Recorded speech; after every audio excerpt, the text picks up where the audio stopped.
guddiga loo xil saaray qabanqaabada munaasabadda caleemasaarka ugaas xasan ugaas khaliif oo ugaaska beesha xawaadle ayaa maanta si rasmi ah ugu dhawaaqay xilliga rasmiga ee la caleemasaaraya ugaas xasan ugaas khaliif.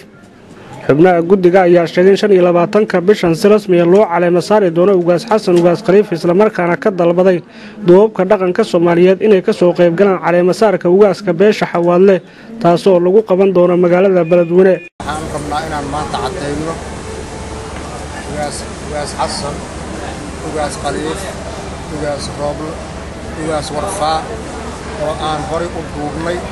waxaan rabnaa inaan shaacino caleemasaarkiisa xafladda caleemasaarka oo dhici doonta haddii Ilaahay idmo 25-ka bisha Juulaay, haddii Ilaahay nabad nagu gaarsiiyo kana dhici doonto magaalada Beledweyne haddii Ilaahay idmo.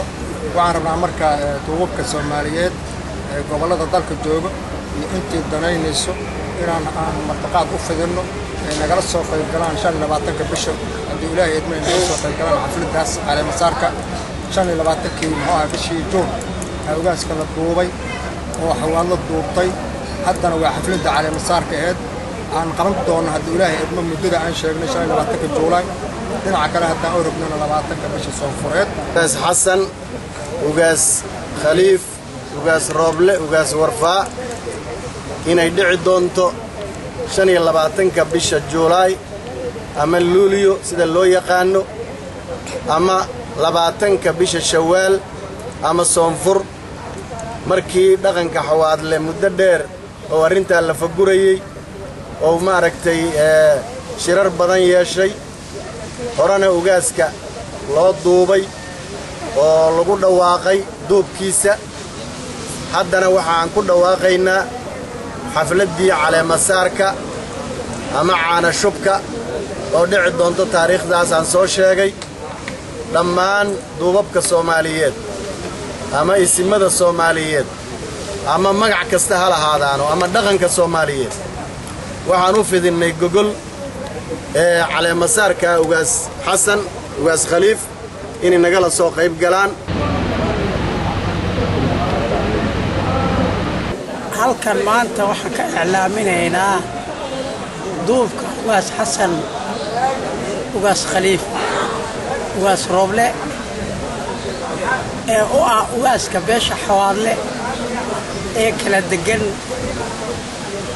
dalka Soomaaliya min Ras Xaseer ilaa Ras Kamboni iyo Itoobiya iyo Kenya NFD iyo dhammaan 5 qaaradood oo caalamka.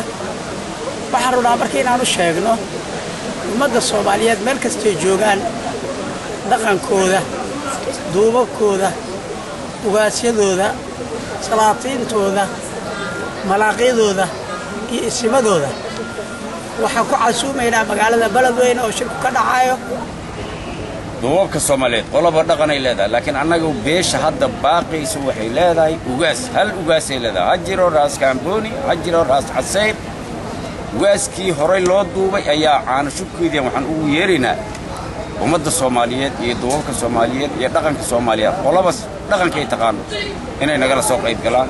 meeshaadkaasaan u diraynaa, horayna waan ugu dirnay, kan labaadna waxaan rabnaa inaan ugu khatimaan. waxaas Ilaahay ka rajaynaynaa meeshaas markii duubabka Soomaaliyeed isku yimaadiin ama salaadiinta ama ugaasyada ama wabarrada ama cidba say u taqaan in Soomaaliya loogu duceeyo in Ilaahay dhibaatada ka dulqaado. وليتفضل soo dhawaada caleemasaarka caana shubka sidan cid walba u taqaan inay nagala soo qayb galaan.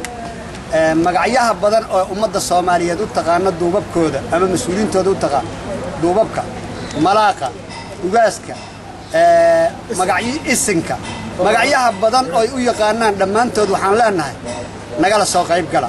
hortay ka hadleen waxaa lagu duuba oo la duubay lagu caleemasaara oo lagu ogeysiino Soomaaliya ugaas xasan ugaas khaliif ugaas rooble ugaaska beesha xawaadle. ugaaskaas aan rabnaa inaan duubno, lagu caana shubo, xaflad la dhigo, khudba sire aan laga dhigin. Soomaalida joogta Ras Xaseer Ras Kamboni oo dibadda joogto waxaan ka codsanaynaa inay bisha 25 inay nagala soo qayb galaan duubkaas. ugaas xasan ugaas khaliif oo ah ugaaska beesha xawaadle ayaa bedelaya walaalkiisa allaha u naxariistee ugaas cabdiraxmaan ugaas khaliif oo dabayaaqadii sanadkii 2015 si lama filaana ugu geeriyooday magaalada Beledweyne. maxamed cabdisanay